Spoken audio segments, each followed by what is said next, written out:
그다음에 이제 우리가 알 수 있는 것은 백보자 심판이 있죠. 계시록 20장에 보시면 또 내가 크고 흰 보좌와 그 위에 앉으신 자를 보니 땅과 하늘이 그 앞에서 피하여 간데 없더라. 그래서 이 흰 보좌가 있는데 이 흰 보좌에서 이제 그 하나님께서 또는 예수님께서 심판을 베푸신다. 이렇게 사람들이 해석을 하고 있고요. 그걸 우리가 백보자 심판이라고 얘기를 합니다.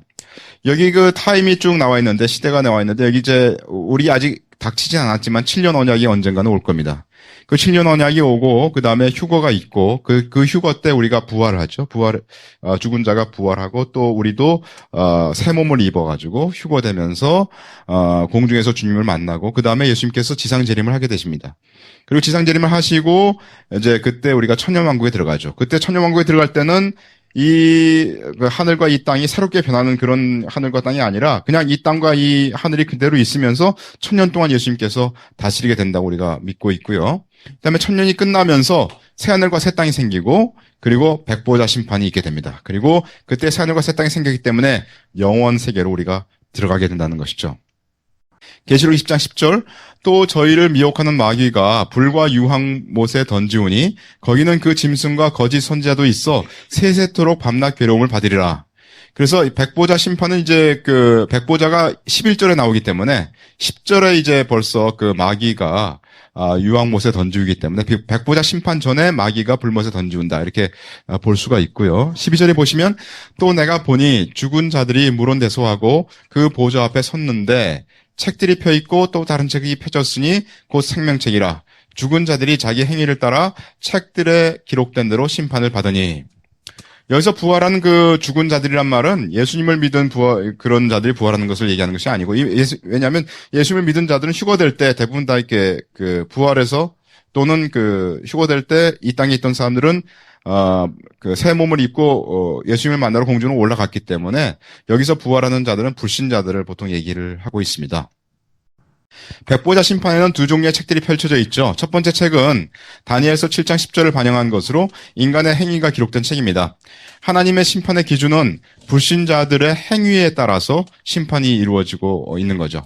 다니엘서 7장에 보시면 불이 강처럼 흘러 그 앞에서 나오며 그에게 수종하는 자는 천천히요 그 앞에 시위한 자는 만만이며 심판을 베푸는데 책들이 펴놓였더라. 그래서 이 책들에 말하자면 여기 예수님 안 믿는 한 사람이 있다면 뭐 홍길동이 있었다. 그러면 홍길동에 책이 펴져 있고 그 책에는 홍길동이 이 세상에서 뭘 했는지 다 기록되어 있다는 거죠. 그리고 뭘 했는지 기록되어 있을 뿐만 아니라 아마도 제가 볼 땐 그 사람이 왜 그 일을 했는지도 기록되어 있을 수도 있어요. 그죠? 그러니까 이게 상당히 심각한 거죠. 참 저는 그 예수님을 안 믿었다면 눈앞이 깜깜합니다. 정말 예수님을 안 믿고 내가 내 마음에 있는 것이 책에 다 기록되어 있다. 야, 이거 어떡합니까?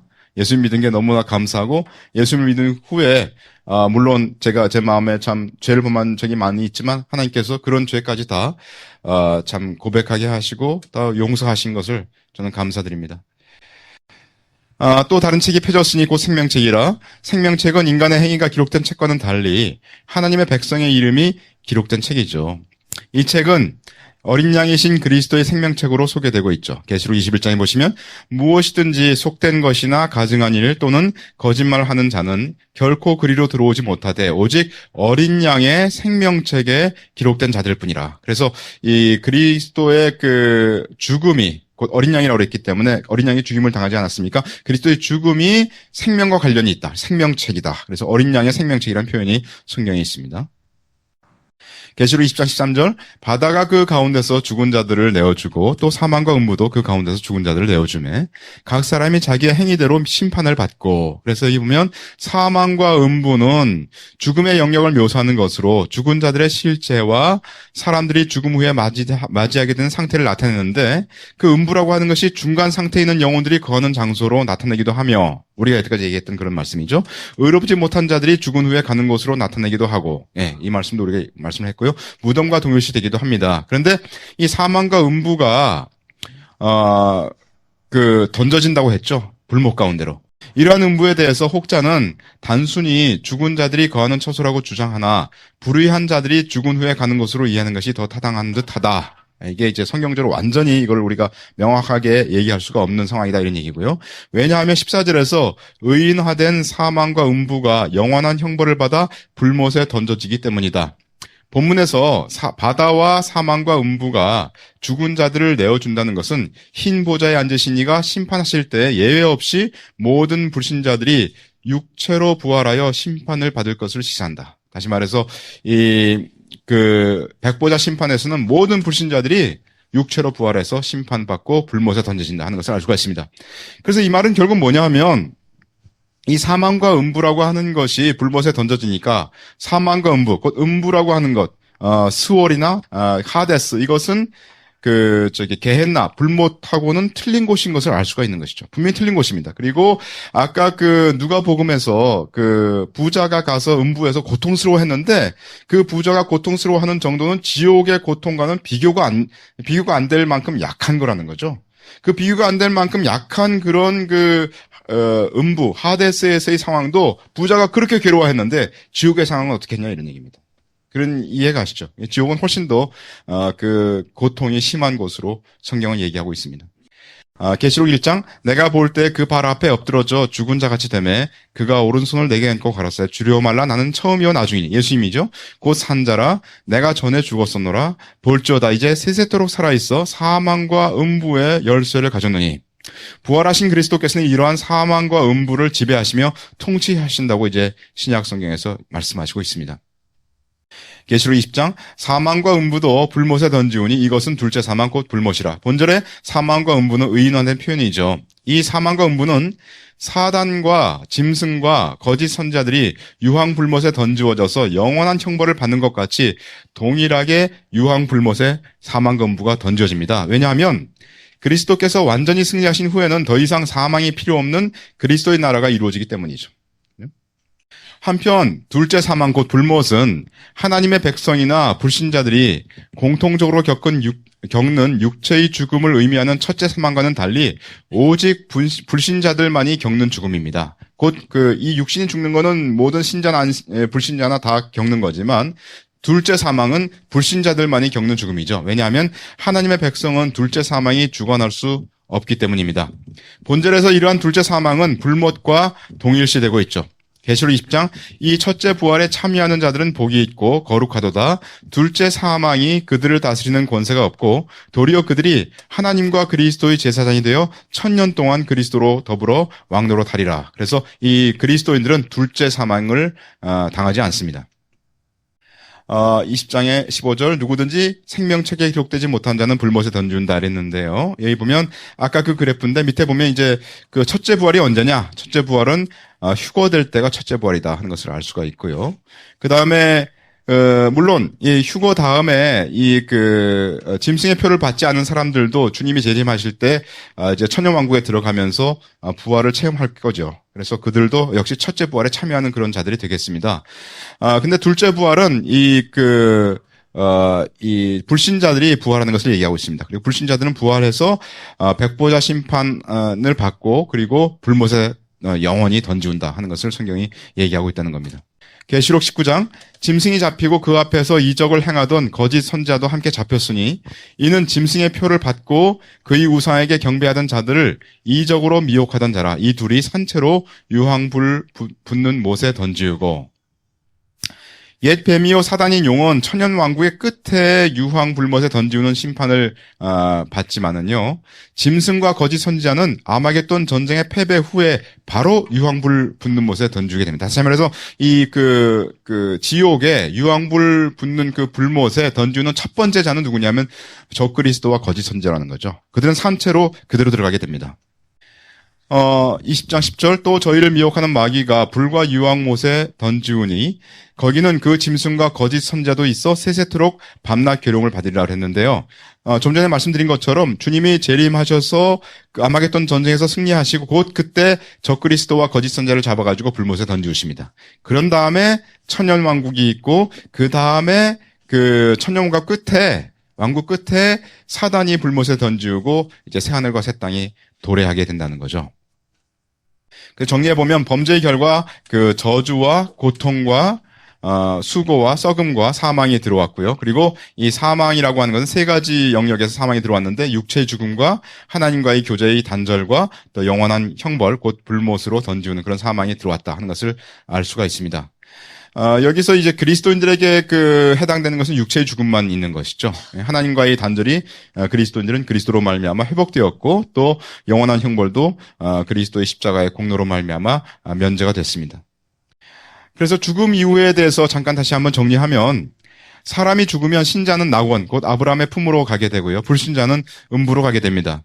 구약에서는 죽은 자, 의인과 악인이 둘 다 음부로 간다고 서술되어 있기 때문에 그래서 이것에 대해서 사람들이 이제 해석을 하기를 어떤 사람은 해석하기를 그 음부가 구약에서 나와 있던 그 음부가 낙원을 포함하기도 한다라고도 해석을 하고요. 또 어떤 사람은 그 음부가 구약의 의인들이 예수님의 십자가 공로로 신약 이후에는 그 낙원으로 갔다 이렇게 표현하기도 하고요.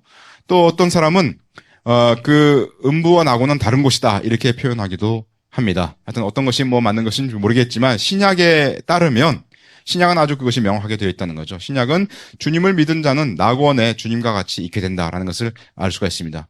신자는 낙원에 있다가 신령한 몸을 입고 첫째 부활에 참여하게 된다는 거죠. 불신자는 음부에 있다가 부활하여 백보자 심판을 받고 영원한 불못에 던지게 된다. 이렇게 성경은 얘기하고 있습니다. 누가복음 16장 다시 부자와 나사로 얘기해서 부자가 불러 가로되 아버지 아브라함이여 나를 긍휼히 여기사 나사로를 보내어 그 손가락 끝에 물을 찍어 내 혀를 서늘하게 하소서 내가 이 불꽃 가운데서 고민하나이다. 불신자가 심판을 기다리며 그 몸이 부활할 때까지 음부에 있다면 어떻게 몸이 없는 부자가 음부에서 혀라는 것은 몸의 일부지 않습니까? 혀를 서늘하게 해달라고 말할 수가 있겠나? 이 질문이 있을 수가 있죠. 그렇죠? 예, 예. 죽은 자가 음부에 갔는데 아직 몸이 부활하기 전이에요. 그럼 몸이 없지 않습니까? 근데 부자가 여기서 말하기를 내 혀가 지금 미치겠다 이런 얘기. 그러니까 내 몸이 아주 너무 뜨거우니까 내 혀에다가 물 한 방울을 달라고 이렇게 어떻게 그렇게 얘기할 수 있냐? 몸이 없는데 이런 질문을 할 수가 있습니다. 이것은 영적인 일이기 때문에 우리가 다 이해할 수는 없죠. 지금 땅의 일도 제대로 우리는 이해하지 못하고 있습니다. 수많은 사실들이 지금 과학적으로 밝혀지고 있어요. 그런 상황인데 영적인 일이 모순처럼 보인다고 하여서 믿지 않는다면 정말 그거는 무지한 겁니다. 무지한 겁니다. 사람이 알면 알수록 자기가 많이 이해하지 못하고 있다는 것을 깨닫게 되는 거죠. 예, 잠깐 우리가 볼 그 동영상은 뭐냐면 그 신경학자 라마찬드란이라는 사람인데요. 1951년도에 인도의 나두라는 곳에서 출생한 분입니다. Center for Brain and Cognition at the University of California, San Diego의 책임자이시고요. 2007년도 3월에 테드 2007에서 마음에 대한 연설을 한 동영상 중에 일부입니다. 한글 번역은 박순영 씨가 수고하시고, 영어로 돼 있어서 제가 한글이 가순필씨인지 모르겠지만 하여튼 그분이 검토하신 걸로 되어 있고요. 이분은, 그리스도인은 아닐 것으로 추측이 됩니다. 왜냐하면 진화를 잠깐 얘기를 하시는 걸 봐서 그리스도인은 아닌 것 같아요. 한번 들어보시죠.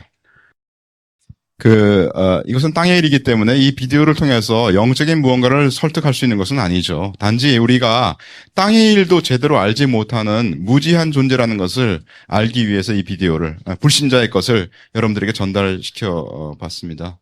요한복음 3장 예수님 말씀이죠. 내가 땅의 일을 말하여도 너희가 믿지 아니하거든 하물며 하늘 일을 말하면 어떻게 믿겠느냐. 사도행전 26장 바울의 말씀이죠. 당신들은 하나님이 죽은 사람 다시 살리심을 어찌하여 못 믿을 것으로 여기나이까. 예. 우리가 여태까지 우리 주위에서 부활이 없다고 해가지고 내 몸이 부활한다. 그거를 못 믿는다고 하는 것은 굉장히 무지한 태도라는 거죠. 예. 지옥은 실제 하는 것이며 그 고통은 상상을 초월할 것입니다. 우리 아까 범죄의 결과 사망에서 하나님과의 단절에 대해서 잠깐 얘기를 했었는데요. 그거에 대해서 잠깐만 더 얘기를 하겠습니다. 요한복음 3장 아들을 믿는 자는 영생이 있고 아들을 순종치 아니하는 자는 영생을 보지 못하고 도리어 하나님의 진노가 그 위에 머물러 있느니라 이 말씀이 있는데요. 본절은 사람들에게 이것이냐 저것이냐의 양자택일을 권고합니다. 예수님을 구세주로 믿고 영생에 이를 것인지 아니면 불순종 가운데서 멸망에 처하든지 둘 중 하나가 앞에 놓여 있을 뿐 그 중간 지대는 없다는 거죠. 여기서 어두움은 빛을 받아들이지 못하는 나쁜 눈을 통해서 전달되는 것이다. 실로 본래의 기능이 밝은 빛을 받아들여야 하는 눈이 어두움만을 받아들인다면 그 온몸의 상태는 얼마나 치명적이며 절망적이겠는가. 진정 성한 눈을 통해 진리의 세계를 분간하지 못하는 자는 이방인과 같은 생활을 하고 죄와 악으로 빠져들 수밖에 없다. 여기 아까 그 요한복음 3장에서 하나님의 진노가 그 위에 머물러 있다 그랬는데요. 그 머물러 있다라는 라고 돼 있는 그 라는 이 헬라어는 직역하면 남아있다라는 의미가 됩니다. 따라서 이는 하나님의 진노가 새롭게 부여된다고 하는 것이 아니고 원래 하나님의 진노 아래서 살아가던 그대로 내버려 둔다라는 의미입니다. 예수의 증거를 용납하지 않는 자는 죄와 사망과 악의 권세에서 결코 해방되지 못한다는 거죠.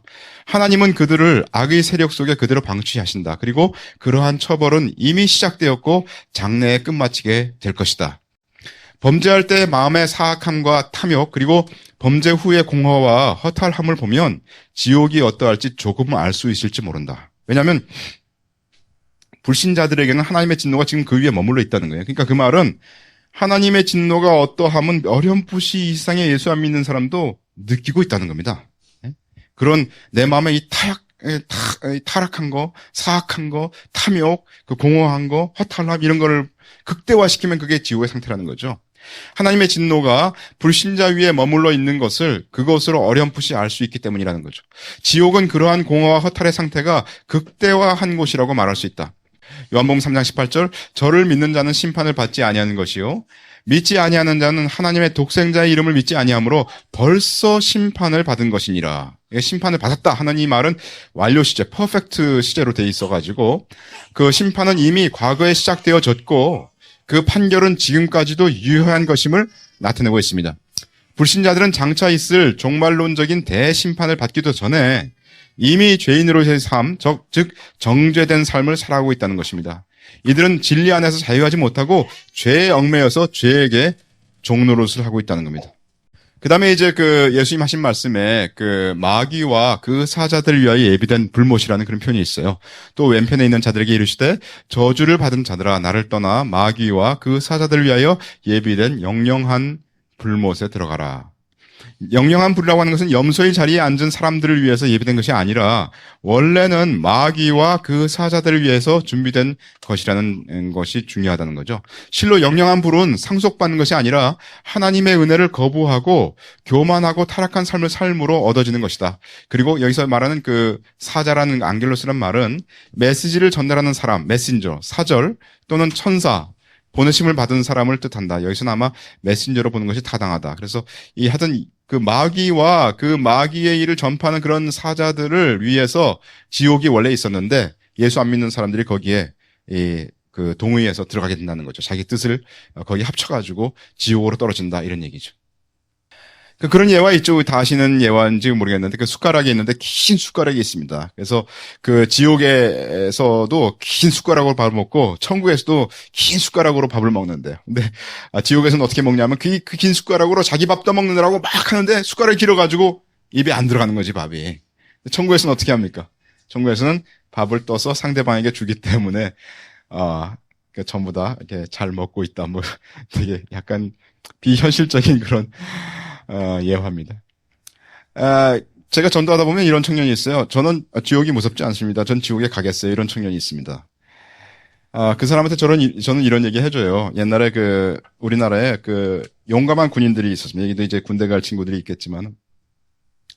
그래서 이 군대가 아주 용감한 군대로 알려져 있었습니다. 근데 어느 날, 전방의 초소에서 어떤 초병이 부시럭하는 소리를 들었어요. 근데 누구냐 하고 얘기를 했는데 아무 대답이 없어가지고 이 사람이 이제 총을 쏘게 됐습니다. 총을 쐈는데 저쪽에서 총이 날라온 거예요.